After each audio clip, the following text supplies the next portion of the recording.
નમસ્કાર, તમે જોઈ રહ્યા છો કેટીવી ન્યૂઝ ગુજરાતી અને હું છું આપની સાથે મહેન્દ્ર। સમાચારની શરૂઆત કરી અમદાવાદથી તો મહત્વના સમાચાર અમદાવાદથી સામે આવી રહ્યા છે। જે અમદાવાદમાં એક સ્કૂલમાં હત્યાની ઘટના બની છે, ત્યારે અમદાવાદમાં ગઈકાલે ખોખરાની 7th ડે સ્કૂલમાં આ ઘટના બની હતી, જ્યાં ધોરણ 8માં ભણતા વિદ્યાર્થીએ ધોરણ 10ના વિદ્યાર્થીનું જે હત્યા કરી છે, ચપ્પુના ઘા ઝીકી અને હત્યા કર્યા હોવાની ઘટના સામે આવી છે।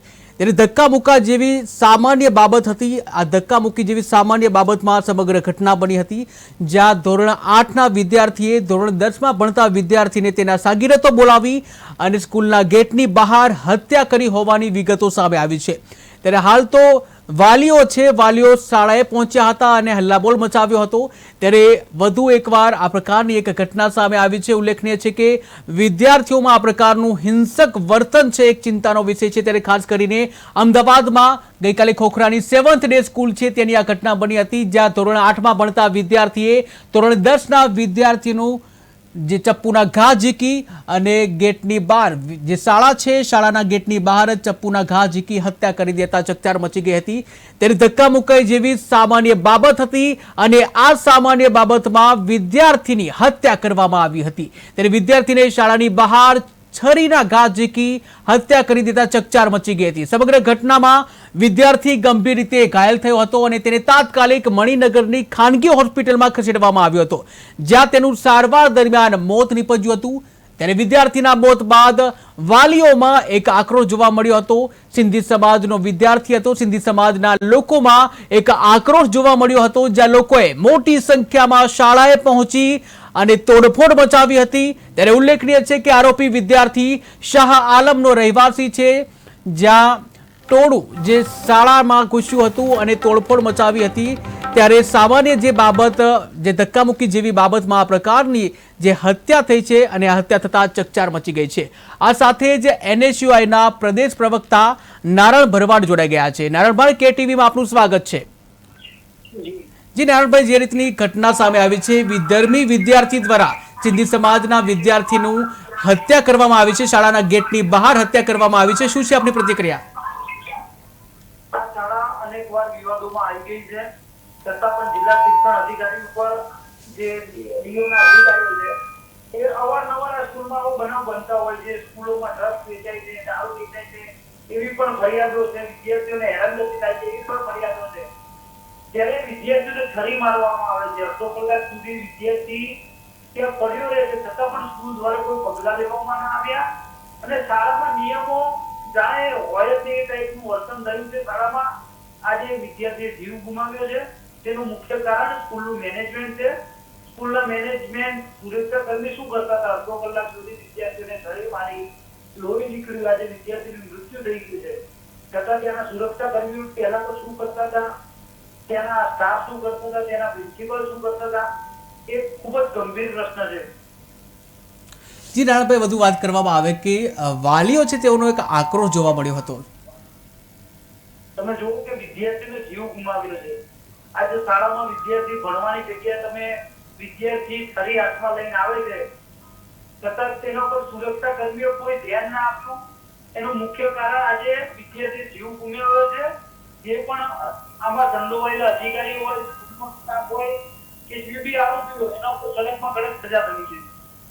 જી બિલકુલ, NSUI દ્વારા આગળ શું કાર્યક્રમ કરવામાં આવશે, શું રણનીતિ રહેશે આ ઘટનાને લઈને? લેખિત રજૂઆત આપી છે, શિક્ષણ વિભાગમાં લેખિત રજૂઆત આપી છે કે આમાં જે પણ કાયદેસરની કાર્યવાહી કરવાની હોય ને સ્કૂલની માન્યતા બી રદ કરવી પડે તો સ્કૂલની માન્યતા બી રદ કરવામાં આવે।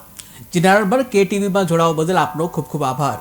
તો અમદાવાદની 7th ડે સ્કૂલ કે જ્યાં આ ઘટના બની છે, ધક્કામુક્કી જેવી સામાન્ય બાબતમાં એક વિદ્યાર્થીએ બીજા વિદ્યાર્થીની હત્યા કરી નાખતા ચકચાર મચી હતી।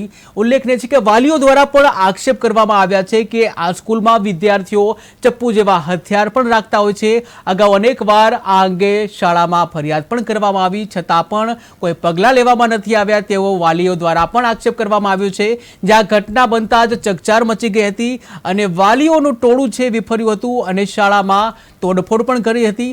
શાળાના જે સ્ટાફ છે, પ્રિન્સિપાલ સહિત તમામને માર પણ મારવા આવ્યા હોવાની જે સામાન્ય જે કહી શકાય કે માર માર્યો હોવાની પણ બાબત સામે આવી છે। ત્યારે જે ટોળું છે વિફર્યું હતું, શાળામાં તોડફોડ કરી હતી, સ્ટાફને પણ માર મારવામાં આવ્યો છે। ત્યારે ઘટનાને લઈને હાલ તો અમદાવાદમાં મોટા પ્રમાણમાં વાલીઓ સહિત હિન્દુ સંગઠનો સહિત તમામ લોકો છે ત્યાં ઉપરથી જોવા મળી રહ્યા છે। ભારે આક્રોશ જોવા મળી રહ્યો છે। તમે જોઈ રહ્યા છો ટીવી સ્ક્રીનના એ દ્રશ્યો। આ દ્રશ્યો જે છે અમદાવાદની 7th ડે સ્કૂલના દ્રશ્યો કે જ્યાં એક 8મા ધોરણમાં ભણતા વિદ્યાર્થીએ ધોરણ 10માં ભણતા વિદ્યાર્થીની હત્યા કરી હતી। આ સાથે જ વીએચપીના મંત્રી કૈલાશભાઈ રાજપુરોહિત જોડાઈ ગયા છે। જી કૈલાશભાઈ, કેટીવી ન્યૂઝમાં આપનું સ્વાગત છે। જી કૈલાશભાઈ, અવાજ આવી રહ્યો છે? હેલો।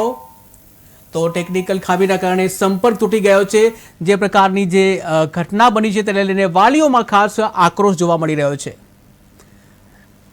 તો ફરી એકવાર વીએચપીના મંત્રી કૈલાશભાઈ રાજપુરોહિત જોડાઈ ગયા છે। જી કૈલાશભાઈ, કેટીવી ન્યૂઝમાં આપનું સ્વાગત છે। અવાજ આવી રહ્યો છે?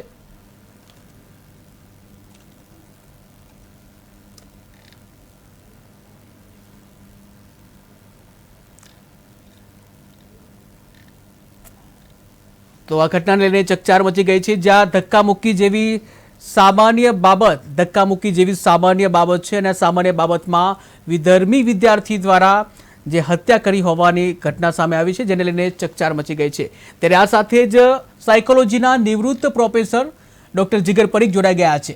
જીગરભાઈ, કેટીવી ન્યૂઝમાં આપનું સ્વાગત છે। નમસ્કાર જી જીગરભાઈ, જે રીતની ઘટના જે સામે આવી છે, ધક્કામુક્કી જેવી સામાન્ય બાબત કહી શકાય અને આવી બાબતમાં એક વિદ્યાર્થી બીજા વિદ્યાર્થીને ચપ્પુના ઘા ઝીકી હત્યા કરી દેવામાં આવે છે। સાયકોલોજીની દ્રષ્ટિએ કેવી રીતે આ ઘટનાને જુઓ છો? એક મનોવૈજ્ઞાનિકની દ્રષ્ટિએ અને એક નિવૃત્ત અધ્યાપક તરીકે મનોવિજ્ઞાન લાંબા સમય સુધી મારી સાથે રહ્યું છે અને હું આ ઘટનાને એ રીતે જોઉં છું કે આની પાછળ ઘણી બધી વાતોનો ફાળો હોઈ શકે। પ્રશાસન, શાળા કે સરકાર એની બેજવાબદારી અથવા તો આ કાળા કામ કરવાની વૃત્તિ એની આપણે અત્યારે વાત નહીં કરીએ, એના પર ફોકસ બિલકુલ નહીં કરીએ, કારણ કે ઘટના અઘટિત છે અને દોષનો ટોપલો પહેરાવાની કે બીજી કોઈ વાત નહીં કરીએ। પણ ગન કલ્ચર જે અમેરિકામાંથી અત્યારે આવી રહી છે એની અસરો હવે ભારતમાં દેખાઈ રહી છે, નંબર 1। બીજી વાત કહું તો ગેમ ઝોન, જેની વૈશ્વિક કલ્ચરની ઉપર જે અસર પડી છે, એ ગેમિંગ ઝોનના નશામાં પણ આપણા બાળકો અત્યારે ઝૂમી રહ્યા છે અને ભાન ભૂલી રહ્યા છે। ત્રીજી ખાસ વાત મારા ધ્યાનમાં આવે છે, એક મનોવૈજ્ઞાનિક તરીકે, એક સાયકોલોજીસ્ટ તરીકે હું એ કરવા માંગીશ કે છેલ્લા 50 વર્ષમાં મેં જોયું કે સાંભળ્યું ના હોય એટલું ડ્રગ ગુજરાતના કાંઠા પર ઉતરી રહ્યું છે અને હવે એની અસરો આ દેખાવા લાગી છે। કારણ કે અમદાવાદ જેવા મોટા શહેરોમાં પણ સાંભળું છું કે ખુલ્લેઆમ બેખોફ વેચાણ એનું ચાલે છે અને ગલી નુક્કડ પર વિદ્યાર્થીઓ કક્ષાના નાના બાળકો, કિશોરો એ અત્યારે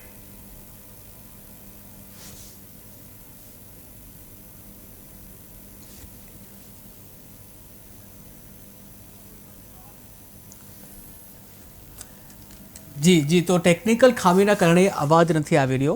તો અમદાવાદની આ ઘટના હતી, 7th ડે સ્કૂલની આ ઘટના છે, જ્યાં એક વિદ્યાર્થી કે ધોરણ 8માં ભણતો વિદ્યાર્થી છે તેણે ધોરણ 10માં ભણતા વિદ્યાર્થીને એક સામાન્ય બાબત જે કહી શકાય ધક્કામુક્કી જેવી સામાન્ય બાબતમાં હત્યા કરી દેવામાં આવી છે। ત્યારે બાળ માનસમાં કેવા પ્રકારના વિચારો આવી રહ્યા છે અને કઈ દિશામાં ભારતનું ભવિષ્ય જઈ રહ્યું છે તે આ ઘટનાથી સ્પષ્ટ આપણે જોઈ શકાય છે। આ એક ખૂબ જ ગંભીર અને ચર્ચાનો વિષય છે, કારણ કે શાળામાં આ પ્રકારની ઘટના જે બને છે તે ચોક્કસ તેને લઈને ચિંતા થઈ રહી છે। ત્યારે હાલ તો વાલીઓ દ્વારા પણ આક્ષેપ કરવામાં આવ્યા હતા કે આ સ્કૂલમાં વિદ્યાર્થી આવા હથિયારો સાથે, ચપ્પુ જેવા હથિયારો સાથે આવતા હોય છે અને આ અંગે વાલીઓએ પણ રજૂઆત કરેલી છે, પરંતુ તેઓની રજૂઆતને ધ્યાનમાં નથી લેવામાં આવી, એવા પણ આક્ષેપો વાલી દ્વારા કરવામાં આવ્યા છે। ત્યારે આ ઘટનાને લઈને જો યોગ્ય પગલાં અગાઉ લેવામાં આવ્યા હોત તો કદાચ એક વિદ્યાર્થી છે, વિદ્યાર્થીનો જીવ બચી શક્યો હોત, પરંતુ જે પ્રકારની જે ઘટના બની છે તે ઘટનાને લઈને સમગ્ર અમદાવાદમાં ચકચાર મચી ગઈ છે, જ્યાં બહોળી સંખ્યામાં વાલીઓ વિફર્યા છે। વાલીઓમાં એક આક્રોશ જોવા મળી રહ્યો છે। મોટી સંખ્યામાં, આશરે 2000થી વધારેની સંખ્યામાં વાલીઓ ત્યાં એકત્રિત થયા હતા। એક આક્રોશ જોવા મળ્યો હતો, જ્યાં વાલીઓનો આક્રોશ એ હદે ફાટી નીકળ્યો હતો કે સ્કૂલમાં જઈ અને જે પણ સામે હતા તેઓને મારવામાં આવ્યો। જે સ્ટાફ જે છે જે સ્કૂલનો સ્ટાફ તેમને પણ માર મારવામાં આવ્યો છે, જે પ્રિન્સિપાલ છે તેને પણ માર માર્યો હોવાની ઘટના સામે આવી છે અને સાથે જ શાળામાં તોડફોડ પણ કરવામાં આવી છે, કારણ કે એક વિદ્યાર્થીનો જીવ ગયો છે. અગાઉ આ બાબતે આવા જે વર્તનો જોવા મળ્યા હતા, વિદ્યાર્થીઓમાં સાધનો જોવા મળ્યા હતા, જે ખતરનાક સાધન જે કહી શકાય, ચપ્પુ જેવા હથિયારો પણ વિદ્યાર્થીની બેગમાં હતા, તેવા પણ આ પ્રકારના જે કહી શકાય કે ઘટનાઓ સામે હતી, આવી રજૂઆત પણ કરવામાં આવી હતી, પરંતુ એના વિશે યોગ્ય કાર્યવાહી ન થતાં એક વિદ્યાર્થીને જીવ ગુમાવવાનો વારો આવ્યો હતો. ત્યારે આ મુદ્દે ફરીથી આપણી સાથે વીએચપી મંત્રી કૈલાસભાઈ રાજપુરોહિત જોડાઈ ગયા છે. જી કૈલાસભાઈ, કેટીવી ન્યૂઝમાં આપનું સ્વાગત છે. જી કૈલાસભાઈ, કેટીવી ન્યૂઝમાં આપનું સ્વાગત છે. જી કૈલાસભાઈ, જે રીતે ઘટના બની છે જ્યાં વિધર્મી દ્વારા स्कूल प्रशासन है 7 डे स्कूल का जी, इसमें 10-15 दिन से कंटिन्यूस इस प्रकार के इंसिडेंट हो रहे हैं. पहले 2-4 वर्षों पहले और भी हुआ है. लगातार लड़के झगड़ते रहते हैं. स्कूल के बच्चों के पेरेंट्स ने ये चीज है जो मतलब बार बार बताई है. इसके बावजूद भी जो है स्कूल के प्रिंसिपल और यहाँ का प्रशासन मतलब सीरियसली नहीं ले रहा है, गंभीरता से इसको ले नहीं रहा है और इसके कारण ये पूरा घटना हुआ है.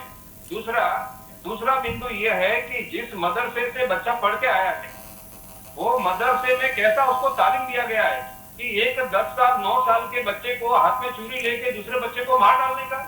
इस प्रकार का जिस मदरसे में उसको तालीम दिया है उस मदरसे पर भी क्वेश्चन मार्क है और उस मौलवी पे भी क्वेश्चन मार्क है जिसने इस प्रकार का उसको मतलब सिखाया है.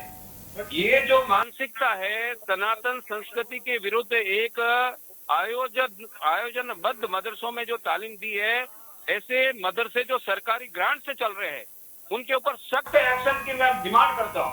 दूसरी बात यह है कि स्कूल प्रशासन के अंदर जो सनातनी बच्चे पढ़ रहे हैं उन पेरेंट्स से मेरा इस टीवी के माध्यम से अनुरोध है कि सारे बच्चों को यहाँ से विड्रॉ करके दूसरी स्कूलों में ले जाए, क्योंकि ऐसी ये माइनॉरिटी विचारधारा वाली जो स्कूल है ये बच्चों के साथ में कभी न्याय कर ही नहीं सकते. यहाँ संस्कार बिल्कुल नहीं दिए जाते. हर हिंदू फेस्टिवल का यहाँ विरोध किया जाता है और माइनॉरिटी के नाम से यहाँ खेती करी जाती है. तो मेरा पेरेंट्स से भी सनातन धर्म के जितने भी पेरेंट्स हैं उनसे भी अनुरोध है कि यहाँ से सारे बच्चों को विड्रॉ करके सही स्कूलों में भेजे ताकि उनको संस्कार मिले. ठीक है ना. ये इस तरह का जो है ये हो रहा है. ठीक है ना. तो ये इस तरह का जो मतलब हो रहा है वो गलत है. और दूसरा ये है कि मतलब इसकी जांच होनी चाहिए, तो बच्चे को पकड़ के अंदर करे, कानून के हिसाब से पूरा करना चाहिए. जी, ठीक है ना जी. और इसके अंदर जो स्कूल प्रशासन का प्रिंसिपल है और प्लस उसके साथ में जो भी है उसको भी मतलब साथ में ले जाना चाहिए जी. और जो है सरकारी ग्रांट इन मदरसों को जो मिल रही है इसके छानबीन करेंगे तो इसके पीछे कहीं कहीं मदरसा की मानसिकता आएगी और एक षड्यंत्र बाहर आएगा. उस पूरे षड्यंत्र का उजागर होना चाहिए जी. और जो जिस पेरेंट्स के प्रति और जिन्होंने अपना बच्चा खोया है, ये यहाँ का सनातन धर्म, यहाँ की विश्व हिंदू परिषद और बजरंग दल पूरी तल्लीनता के साथ में उसके साथ खड़ी है. जहाँ भी जरूरत होगी हम संघर्ष में आंदोलन में उसके साथ में खड़े रहेंगे जी. ये मैं आप लोगों से माध्यम से ये 5 बिंदु मैं उठा रहा हूँ जी. जी कैलाश भाई, जी जी जी जी केटीवी से जुड़ने के लिए आपका बहुत बहुत धन्यवाद. તો જે પ્રકારે અમદાવાદમાં જે ઘટના બની છે, એક સામાન્ય જે બાબત કહી શકાય કે ધક્કામુક્કી જેવી બાબત અને જે હત્યામાં પરિણામી છે, અમદાવાદના ખોખરા વિસ્તારમાં આવેલી 7th ડે સ્કૂલ કે જ્યાં આ પ્રકારની ઘટના બની છે, ત્યારે વાલીઓમાં એક આક્રોશ જોવા મળ્યો હતો, જ્યાં જાણવા મળી રહ્યું છે કે મીડિયાકર્મી અને પોલીસ વચ્ચે પણ ઘર્ષણ થયું હતું, જ્યાં વાલીઓ છે ટોળાને કંટ્રોલ કરવાનું એક બાજુ રહ્યું, પરંતુ મીડિયા સાથે પણ ઝપાઝપીના જે ઘટના સામે આવી છે, ત્યારે ચોક્કસથી આ ઘટનાને લઈને હાલ તો વાલીઓમાં એક ઉગ્ર આક્રોશ જોવા મળી રહ્યો છે, કારણ કે એક વિદ્યાર્થીએ જે જીવ ગુમાવ્યો છે, ત્યારે ગુજરાતમાં જે સલામતીના જે દાવા કરવામાં આવતા હોય છે, પરંતુ સ્કૂલના ગેટની બહાર જ આ પ્રકારનું જે હિંસક વર્તન જે થઈ રહ્યું છે, ત્યારે આ પ્રકારના વર્તનથી જે ચોક્કસ સમાજમાં એક ચિંતાનો વિષય કહી શકાય. આ સાથે જ ફરી એકવાર નિવૃત્ત પ્રોફેસર, સાયકોલોજીના નિવૃત્ત પ્રોફેસર ડોક્ટર જીગર પરીખ જોડાઈ ગયા છે. જે જીગરભાઈ, કેટીવી ન્યૂઝમાં આપણું પુનઃ સ્વાગત છે. જે વાત ચાલી રહી હતી આપ એ વાતને આગળ અપાવશો. જી, મારો સંપર્ક તૂટી ગયો હતો, માફ કરશો. જી, મારે એટલું જ કહેવાનું છે કે સરકાર અને પ્રશાસન એને એટલી જ વિનંતી કે હવે મોડું થઈ જાય એ પહેલા અને કોઈ બીજા ઘરના કોઈ દીપક બુઝાય આવી રીતે બુઝાઈ જાય એ પહેલા, કારણ કે એક ટીનેજર દ્વારા લગભગ 12-13 વર્ષના એક બાળક દ્વારા લગભગ 3-4 વર્ષ મોટા બાળકની, કિશોરની જ હજી યુવા વયે પણ નહીં પહોંચેલા બાળકની હત્યા કરવામાં આવી છે, અને પણ સ્કૂલ પરિસરમાં, શાળા પરિસરમાં. એટલે આ વાત નાની ના કહી શકાય. અને દરેક શાળામાં, દરેક કોલેજોમાં સંખ્યાની દ્રષ્ટિએ જોઈએ તો 10-100 વિદ્યાર્થીએ, ઓછામાં ઓછા આમ તો 50 હોય, પણ વધારેમાં વધારે 10-100 વિદ્યાર્થીએ એક મનોવૈજ્ઞાનિક અથવા તો શાળા સલાહકાર કે સલાહકાર ત્યાં મનોવૈજ્ઞાનિક હોવો જ જોઈએ, જે બાળકોની માનસિકતા, માનસિક સ્વાસ્થ્યનું ધ્યાન રાખે, સતત એમના પર નજર રાખે, એમનું નિરીક્ષણ કરે, અને આવા કોઈ અનિચ્છનીય બનાવ બનતા પહેલા જ એનું રેગ્યુલર કાઉન્સેલિંગ થાય, અને આવી દુર્ઘટનાઓ બનતા પહેલા આપણે એને અટકાવી શકીએ છીએ. મારું આ માનવું છે. જી જીગરભાઈ, ખાસ કરીને વાલીઓએ પણ ક્યાંક ને ક્યાંક ધ્યાન રાખવાની જરૂર છે. વાલીઓને શું સંદેશો આપશો? વાલીઓને એટલું જ કહેવાનું કે પોતાના બાળકો સાથે સંપર્કમાં રહો. એમને માત્ર અભ્યાસ માટે કે સ્કૂલ માટે કે એમના ટ્યુશન માટે મોકલી દીધાથી વાત પૂરી નથી થઈ જતી. સતત એમના પર ગાડીની જેમ નજર રાખો, એક પોલીસની જેમ નહીં, તંત્રની જેમ નહીં. એમના મનમાં શું ચાલે છે, એમના સ્વપ્ન શું છે, એમની ઈચ્છાઓ શું છે, અને કઈ રીતે અત્યારે જે સ્થાન પર, જે જગ્યાએ તમારું ફેમિલી છે, તમારું બાળક જે રીતે કામ કરી રહ્યું છે, ભણી રહ્યું છે, એના પર સતત નજર રાખો અને એની સાથે સંવાદ કરો. બંને તરફી સંવાદ કરો. માતા પિતાનો બાળક સાથેનો સંવાદ અને ઘરની અંદરનો એનો જે માહોલ છે એ બહુ જ કિંમતી છે. પોઝિટિવ વલણ અપનાવો અને કોઈ પણ બાબતને, કોઈ પણ પ્રશ્નને ઘરમાં સાથે મળીને એકબીજાને કહેતું થાય બાળક, અને એટલો વિશ્વાસ ધરાવે કે માતા પિતાને કહેવાથી મને ડાંટવામાં નહીં આવે, માર નહીં પડે, અથવા તો મને ગુનેગારની જેમ જોવામાં નહીં આવે, મારા માતા પિતા હંમેશા મારા પડખે છે.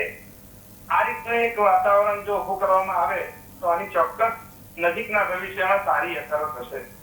જી, છેલ્લો પ્રશ્ન કે આ પ્રકારના જે હિંસક વર્તનો થઈ રહ્યા છે, તો આ પ્રકારના હિંસક વર્તનોને ઘટાડવા માટે મનોવિજ્ઞાન એ શું ફળ આપી શકે? જી, નો ડાઉટ બનાવ બહુ જ ખરાબ બન્યો છે, અને આવા બનાવો સતત બનતા રહેશે. અત્યારે અમદાવાદ અને મોટા શહેરોમાં આ બનાવ બહુ સામાન્ય રીતે કહી શકાય. એટલું ઝડપથી અને એટલા પ્રમાણમાં, વિશાળ પ્રમાણમાં આવું બધું બની રહ્યું છે. વાત સાચી છે.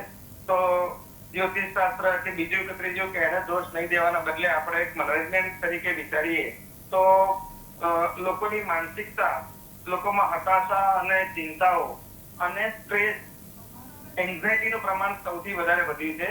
એન્ઝાયટી સ્ટ્રેસ તરફ, અને સ્ટ્રેસ એ તમને ઉદાસી તરફ લઈ જાય છે, અને ન કરવાના બનાવો વર્તનો વ્યક્તિ કરી બેસે છે. તો વ્યક્તિએ પણ અત્યારે સમજવું પડે, અને પોતાની માનસિકતાને સહેજ પણ જો આ રીતે દોડાતી જણાય તો એને પણ સામે કરીને કોઈ કાઉન્સિલરનો માર્ગ પસંદ કરવો જોઈએ, પકડવો જોઈએ, અને કાઉન્સિલર પાસે જવું જોઈએ. એવું એક મુક્ત વાતાવરણ, એક ખુલ્લું વાતાવરણ સમાજની અંદર સ્થપાય કે આજના સમાજની મારા ખ્યાલથી સાચી જરૂરિયાત છે. જે અમેરિકન કલ્ચરમાં છે, અને આપણા કલ્ચરે અધૂરી વસ્તુઓ અપનાવી રહી છે, પણ આ ચીજ જે છે એ અપનાવતા નથી. મારે એટલું જ ભારપૂર્વક કહેવું છે કે સલાહકાર અથવા તો કાઉન્સિલરનો સંપર્ક કરો, અને પોતાની અંદર રહેલી જે આ દબાયેલી સંકુચિત માનસિકતાઓ, જે સંઘર્ષો છે, જે તણાવો છે કે જે આગળ જતા ભયંકર નુકસાન કરી શકે છે, પોતાને અથવા બીજા કોઈને પણ, સમાજના માટે પણ, એનામાંથી બહાર નીકળવા માટે જાતે પ્રયત્ન કરો. જી જીગરભાઈ, કેટીવી ન્યૂઝ સાથે જોડાવા બદલ આપનો ખૂબ ખૂબ આભાર. તો અમદાવાદની 7th ડે સ્કૂલમાં આ ઘટના બની છે. આ ઘટનાને લઈને ચકચાર મચી ગઈ છે. વાલીઓમાં એક ખાસ આક્રોશ જોવા મળી રહ્યો છે. ઉલ્લેખનીય છે કે વિદ્યાર્થી ઉપર જે હુમલો કરવામાં આવ્યો તે દરમિયાન જે વિદ્યાર્થી લોહીલુહાણ હાલતમાં સ્કૂલના ગેટની બહાર હતો, અને આમ છતાં પણ કોઈ 108નો સંપર્ક નથી થઈ શક્યો. પ્રાઇવેટ વાહનમાં તેને હોસ્પિટલ પહોંચાડવામાં આવ્યો. કોઈ દ્વારા કોઈ મદદ કરવામાં નથી આવી, સ્કૂલ દ્વારા પણ કોઈ મદદ કરવામાં નથી આવી, અને આખરે વિદ્યાર્થી છે એને પ્રાઇવેટ સાધનમાં એને હોસ્પિટલ ખસેડવો પડ્યો હતો. ત્યારે હાલ તો આ ઘટનાને લઈને વાલીઓમાં ખાસ આક્રોશ જોવા મળી રહ્યો છે. ત્યારે હવે જોવું રહ્યું કે ગુજરાતમાં આ પ્રકારની જે ઘટના બને છે તેને લઈને સરકાર શું એક્શન લે છે.